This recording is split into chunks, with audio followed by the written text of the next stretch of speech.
Kisah Sang Lembayung. Lembayung. Mungkin kalian sudah tidak asing lagi dengan nama ini.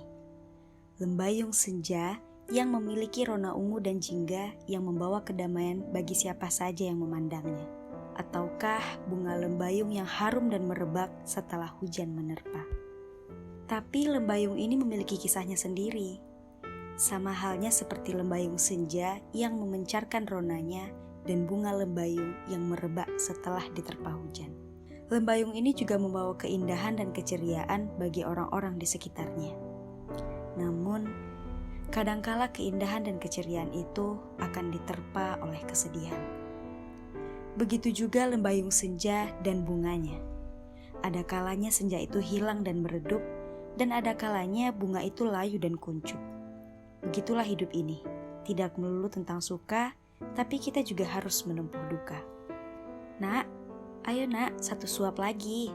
Nanti nasinya nangis loh kalau nggak dihabisin. Lalu si anak menghampiri si ibu dengan penuh tanda tanya. Emang bener bu, nasi bisa nangis? Gimana caranya?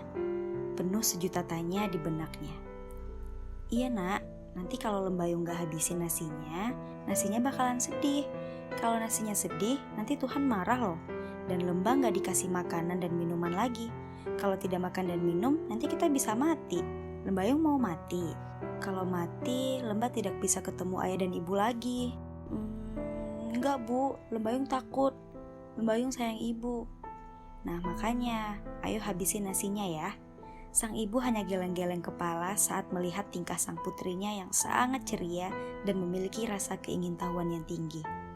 Ya, seorang gadis kecil berusia 4 tahun, gadis yang penuh semangat, Lembayung namanya. Gadis kecil berkulit putih, bertubuh sedikit berisi, dan rambutnya yang lurus dan hitam seperti kayu mahoni. Ia adalah anak yang sangat diidam-idamkan oleh orang tuanya. Karena perlu diketahui, sebelum lahirnya Lembayung, ibunya pernah melahirkan seorang putra. Namun, sang putra harus menjemput ajal karena kelalaian ibunya. Setelah kepergian sang putra tersebut, sang ibu pun menyalahkan dirinya sendiri. Hari-harinya dijalani dengan murung. Namun, sang ayah selalu berusaha menghibur ibu dan meyakinkan bahwa ini adalah takdir dari Yang Maha Kuasa. 2 tahun sudah semenjak kepergian putranya. Mereka dikaruniai lagi seorang putri kecil yang menghadirkan kedamaian bagi ayah dan ibunya. Apapun keinginannya selalu dipenuhi, tidak pernah ditolak sekalipun. Seperti waktu itu, Lembayung melihat temannya bermain sepeda dan mengayuh sepeda dengan riang dan gembira. Sedangkan dia hanya bisa duduk terdiam di teras rumah sembari memegang boneka Barbie-nya. Lalu sang ayah bertanya, "Ada apa nak? Teman-teman asik sekali ya main sepedanya. Semenarik apa sih hingga Barbie-Barbian aku gak dilirik lagi? Asik sekali nak bersepeda itu, apalagi bareng teman-teman. Benarkah ya?" "Benar." Pantas saja gak ada yang main Barbie-Barbian lagi. "Sudah ya nak, ayah pergi kerja dulu," kata sang ayah sambil mengecup pipi putrinya. "Iya ya, hati-hati ya," ujarnya. Di sore hari menjelang malam, sang ayah pulang. Ia mendapati sang putri sedang asik bercengkrama dengan kucingnya. "Lembayung sedang apa nak?" "Ayah, ini Lembah lagi ngasih makan si Pupus." "Oh gitu, Lembayung udah makan?" "Belum ya." "Tepat sekali nih, ayah bawain bakso." Ya, bakso adalah makanan favoritnya. Bahkan saat sakit ia gak mau makan apapun selain bakso. Sang ayah memang sangat memahami selera putrinya. "Wah asik, enak nih ya." "Eits, ada lagi nih yang lain." Apa lagi ya?" tanyanya. Tara! Sebuah sepeda kecil berwarna biru dan putih yang bermotif bulu sapi. Lucu sekali. Tidak terbayangkan kala itu betapa bahagianya ia mendapatkan sepeda dari ayah. Ya begitulah dia. Sangat dimanja dan dipuja-puja oleh ayah dan ibunya. Mereka selalu menjaga agar putrinya baik-baik saja tanpa luka sedikit pun. Mungkin karena trauma kehilangan putra yang telah lalu. Waktu demi waktu pun berlalu. Perlahan-lahan sang gadis kecil beranjak tumbuh. Ia pun juga sudah memiliki adik dan tidak menjadi putri sematawayang lagi. Mungkin memang butuh adaptasi baginya, di mana ia yang selama ini dimanja dan dipuja-puja sekarang harus teralihkan. Mungkin memang ada sedikit rasa cemburu, wajar saja karena terkejut dengan kondisi ini. Namun ternyata masalah yang dihadapinya saat ini bukan itu saja. Ia harus dihadapi oleh kenyataan bahwa orang tuanya harus berpisah. Seperti petir gemuruh yang menerpa badai di saat ombak sedang menggila. Apakah ini Tuhan? Ujian apa yang kau berikan kepada hamba-Mu ini? Kondisi sekarang ini berubah drastis, di mana ibuku ditinggalkan tanpa uang sepeser pun. Ibunya tidak memiliki pengalaman kerja sedikit pun. Selama ini ia hanya menjadi ibu rumah tangga seutuhnya. Kala itu kami hendak makan, tapi bahan untuk ia makan tidak ada sedikit pun. Lalu, ia sebagai anak yang paling besar berinisiatif untuk menemui sang ayah ke rumah nenek.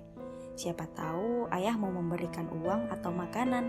Namun faktanya berbanding terbalik. Sesampai di rumah nenek, ia malah mendapati perlakuan yang tidak mengenakan. "Ngapain kamu kesini?" "Lembayung kesini mau ketemu ayah, Nek." "Untuk apa?" "Di rumah tidak ada makanan untuk kami makan, Nek." "Hah? Sana-sana, itu bukan urusan kami lagi. Ayahmu tidak punya hubungan lagi dengan keluarga kalian." Langkahnya yang goyah dan gontai saat itu harus kembali pulang dengan perasaan sedih dan penuh dendam. Tak bisa diungkapkan lagi bagaimana rasanya pilu dan sakit hati bercampur menjadi satu. Setibanya di rumah, ia berusaha menghapus air matanya dan ia menceritakan dengan santai apa yang terjadi beberapa waktu tadi. Ia berusaha terlihat kuat dan tegar menghadapi ini, padahal di dalam hatinya rapuh dan penuh gemuruh. Dari situlah ibunya memutar otak dan harus melawan kodratnya dari ibu rumah tangga. Ia harus menjadi tulang punggung untuk anak-anaknya. Seiring berjalannya waktu, mereka mulai terbiasa dengan kondisi ini. Dan pada saat Lembayung SMP, mereka hijrah ke kampung ibunya, menjalani hari-hari dengan ceria. Namun seiring berjalannya waktu, ibunya tidak mencari rezeki di kampungnya sendiri. Mungkin karena ia sudah terbiasa merantau. Sedari gadis, dia sudah merantau di kampung ayahnya. Makanya, kampungnya sendiri pun terasa asing baginya. Sewindu, dua windu. Sebulan, 2 bulan, waktu terasa berjalan begitu cepat. Tak terasa, saat ini Lembayung tumbuh menjadi gadis remaja seutuhnya. Sekarang ia memasuki jenjang SMA. Di SMA, ia sangat mudah sekali mendapatkan teman dan gampang beradaptasi. Karena ia termasuk anak yang supel dan perasa sekali. Dan tidak sedikit pula teman-temannya yang menjadikan ia tempat curhat dan berkeluh kesah. Dan ada satu titik di mana teman yang dimusuhi oleh orang sekelas menumpahkan isi hatinya kepada Lembayung. Bagaimana ia dibully, dikucilkan, bahkan dijauhkan oleh banyak orang. Di situ hatinya terasa pilu mendengar cerita temannya. Ia tahu ini bukan sepenuhnya kesalahan mereka yang membuli, karena ia tidak mendengar dari satu sisi saja, bahkan dari kedua sisi. Ia memang termasuk orang yang netral, jadi sulit sekali untuk dihasut. Ada satu kondisi di mana Lembayung harus membelanya karena posisinya dia sendiri. Lembayung sadar, bagaimanapun posisi kita tidak bisa menghakimi orang lain, baik itu dengan kata-kata ataupun dengan tindakan. Seiring berjalannya waktu, mereka berdua menjadi sahabat karena mereka berdua yang dikucilkan. Tapi kondisi ini berangsur membaik. Sang teman yang dikucilkan kembali berteman baik dengan teman-teman kelas yang memusuhinya selama ini. Begitu juga dengan Lembayung. Tapi kali ini sedikit berbeda. Walaupun berbaikan dengan Lembayung, mereka kerap kali melemparkan kata-kata sinis kepada Lembayung. Entah apa maksud dan tujuan mereka. Ataukah mereka ingin balas dendam dengan apa yang telah terjadi. Lama-lama ia pun tidak tahan dengan kata-kata sinis yang selama ini menghujam tanpa henti. Akhirnya ia berani buka suara dan terjadilah perselisihan. Disinilah ia merasa bahwa inilah titik baliknya. Akhirnya ialah yang dikucilkan. Ia berharap bahwa sahabat yang ia bela selama ini juga melakukan hal yang sama kepadanya. Namun fakta berkata lain. Teman yang selama ini ia lindungi tidak peduli dengan apa yang sedang terjadi. Bahkan ia juga ikut serta tertawa jika mereka menyindir atau mengolok-olokkan sang Lembayung. Ia mengadu dalam hati, "Ya Tuhan, banyak sekali ujian kehidupan yang kau beri kepada hamba-Mu ini. Aku tahu Tuhan bahwa kau melindungiku di setiap langkahku. Mungkin saat ini sedang depresi dan patah hati.